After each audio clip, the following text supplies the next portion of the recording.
Bonjour. Alors aujourd'hui, pas de trail, pas de course, mais une visite d'un petit village de l'Aveyron, Pérus-le-Roc. Alors c'est une ancienne cité médiévale, l'ancien village médiéval. Alors ce petit village médiéval a la particularité d'y avoir des ruines très intéressantes. Donc là on va se faire un petit circuit. Alors j'espère pouvoir sortir le drone, il y a un petit peu de vent mais j'espère que ça pourra coller quand même, enfin voler en l'occurrence. En tout cas il y a déjà un bar, donc ça c'est très bien pour le retour.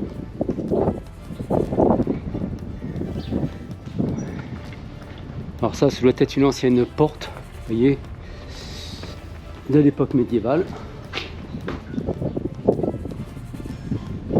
Voilà ce que nous allons voir.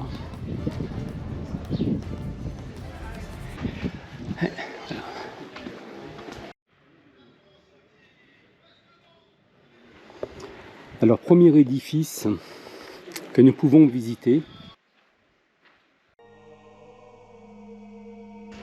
En fait c'est une église, vous voyez, qui, comme c'est indiqué sur le panneau, qui a été construite dans les écuries d'un château. Là vous avez l'ancien donjon.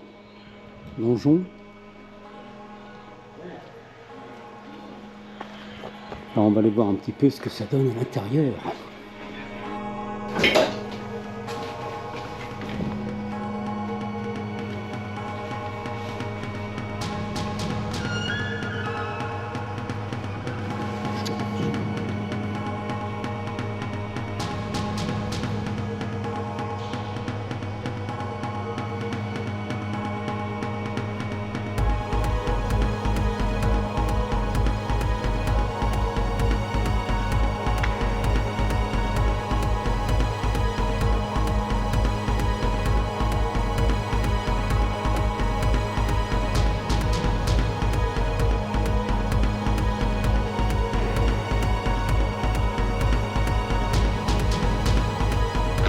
Pour vous montrer tous ces vestiges, nous avons donc choisi de suivre le circuit long qui normalement est donné pour 1h30, 2h. Donc on va voir un petit peu ce que cela donne. Alors voilà, là nous sommes face au roc del Talus qui s'appelle le château intérieur. Donc tout à l'heure on enverra le drone autour de ce château. Vous voyez là sur le côté gauche les marches qu'il faut emprunter pour arriver jusqu'aux 2 tours, seul vestige de cet ancien château.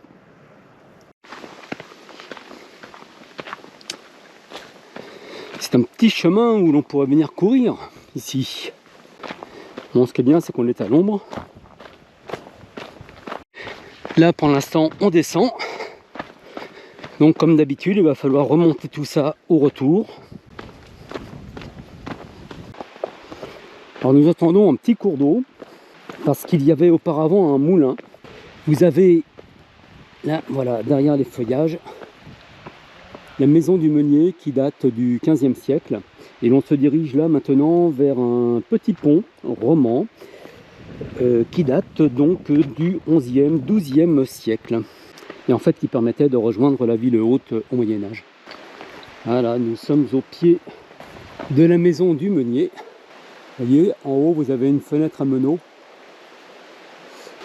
Et nous arrivons au pont roman dont je vous parlais à l'instant. Quand même super sympa, hein. En plus, vous n'avez aucun effort à faire pour découvrir tout ça. Regardez-moi ça. Suivez-moi, nous allons franchir le pont.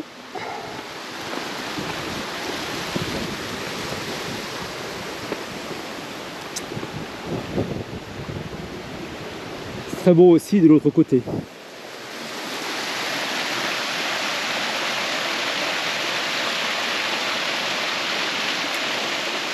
Et là-haut dans les arbres, vous avez la maison du meunier. Allez, on continue, hein. Il n'y a pas que ça à faire.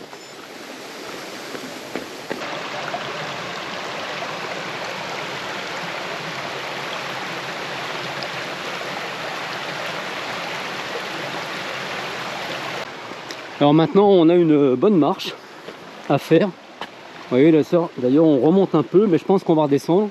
Parce qu'ensuite nous allons refranchir un autre pont pour repasser de nouveau sur l'autre rive.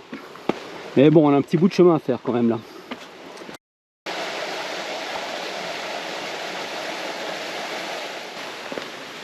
Regardez-moi ça, vraiment très très agréable hein, ce chemin. Je ne regrette pas d'être venu.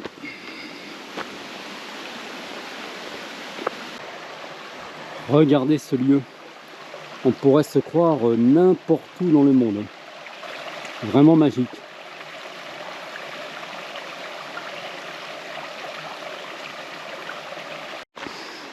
Et nous arrivons donc à l'autre pont et nous allons repasser sur l'autre rive.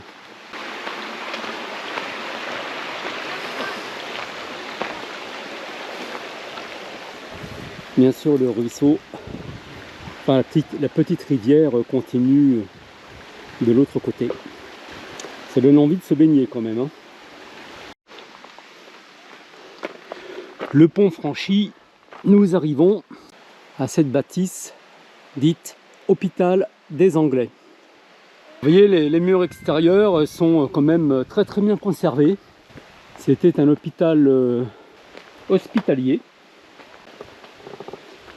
Donc on y soignait bon, les malades bien entendu, mais aussi les pèlerins qui étaient en route sur le chemin de Compostelle.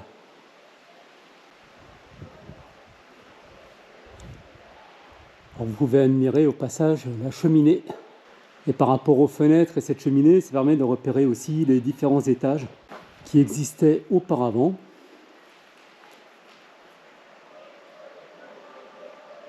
C'était vraiment une très très belle bâtisse.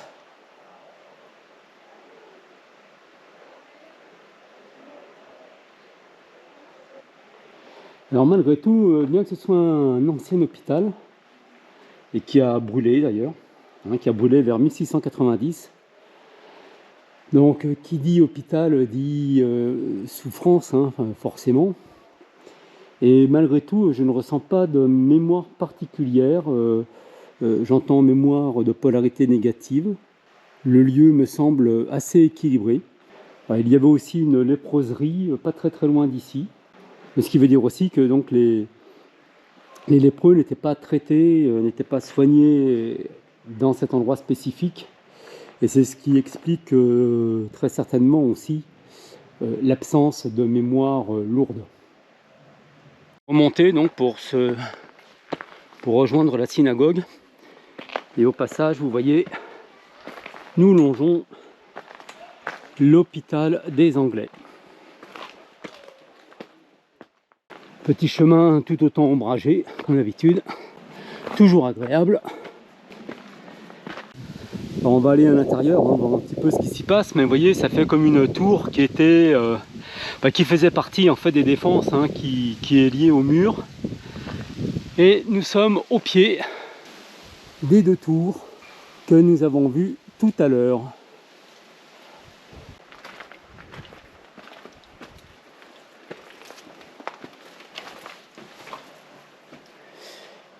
Voilà, donc la tour dite de la synagogue. Ah, c'est carrément, c'est troglodyte.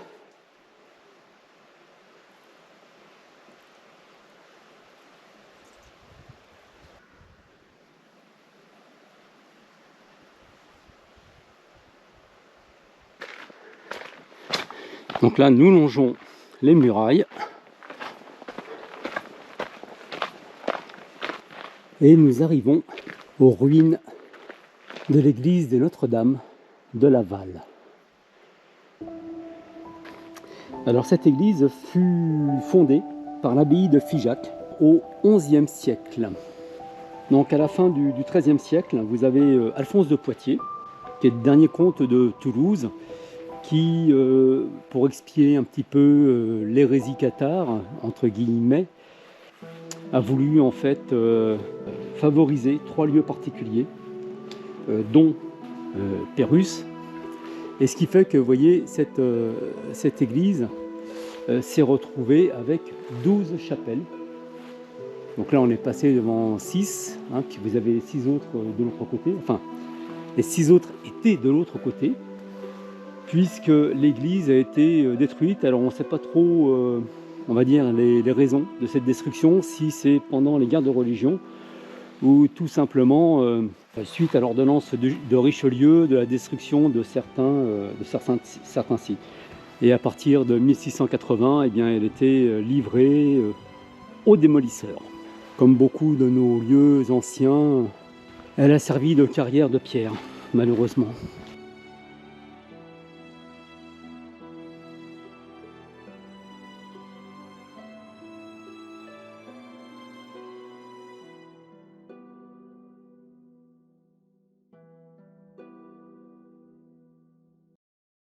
Alors là, j'ai une petite porte, on va aller voir. Il faut explorer dans la vie. À mon avis, ça va pas très loin. Ouais, c'est ça, ça va dehors. Ah, mais regardez un peu. Regardez-moi ça. Et ouais.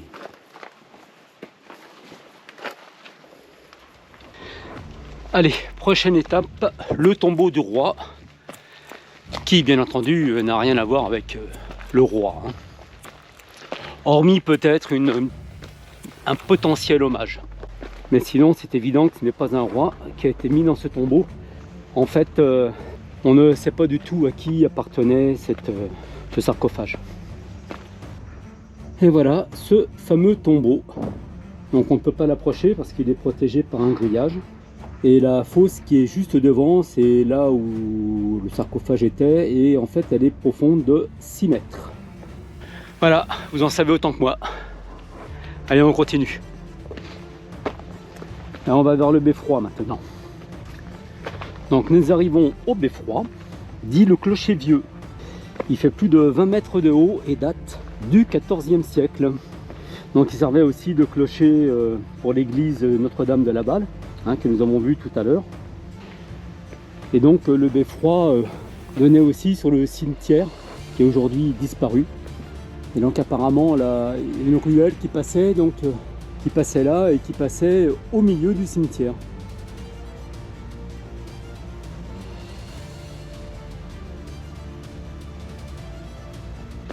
Maintenant, nous nous dirigeons vers la porte de la Barbacane et du marché couvert, donc qui date du XIVe siècle. Et cette porte de la Barbacane permettait de séparer la ville haute de la ville basse en cas d'attaque. Voilà, nous arrivons donc à la porte de la Barbacane.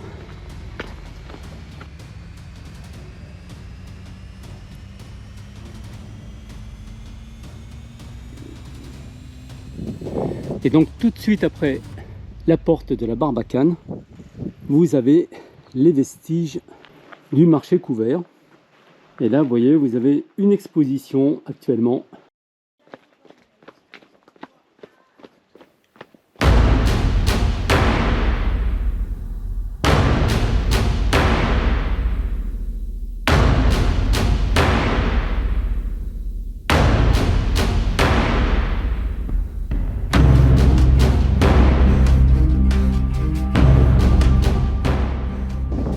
Allez, je vous invite à l'ascension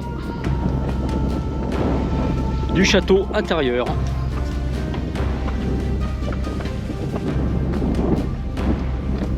Sympa, hein?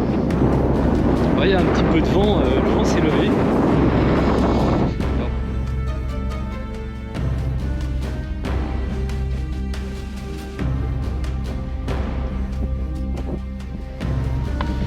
Et voilà, on y arrive. Et c'est bon. Oh, c'est une grosse marche à derrière. Vous voyez, il y a encore les vestiges de la porte.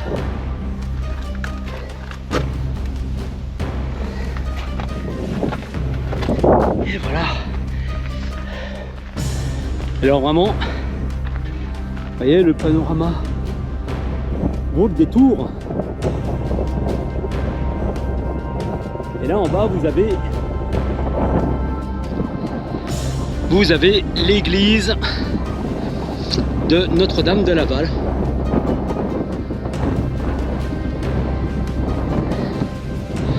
Et là-bas, un tout petit peu plus loin, vous avez le beffroi. Bon, j'avoue qu'on vient là, mais en fait, en termes de ruines, il n'y a pas grand-chose à voir. Et il ne reste plus que ces deux tours.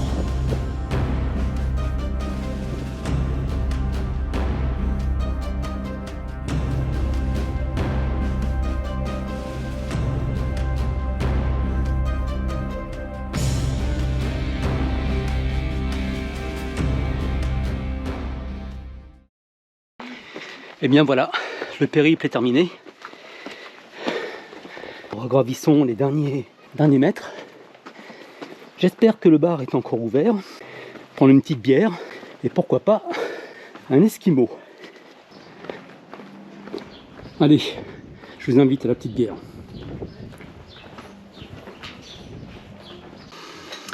La visite est terminée. C'était très très agréable, très intéressant. Et puis voilà, ça finit en beauté. Allez, à bientôt. Si vous avez apprécié cette vidéo, n'hésitez pas, toujours pareil, à cliquer sur le petit pouce de YouTube, à vous abonner aussi, hein, bien sûr. Et puis, tchitchin, à bientôt. Bisous.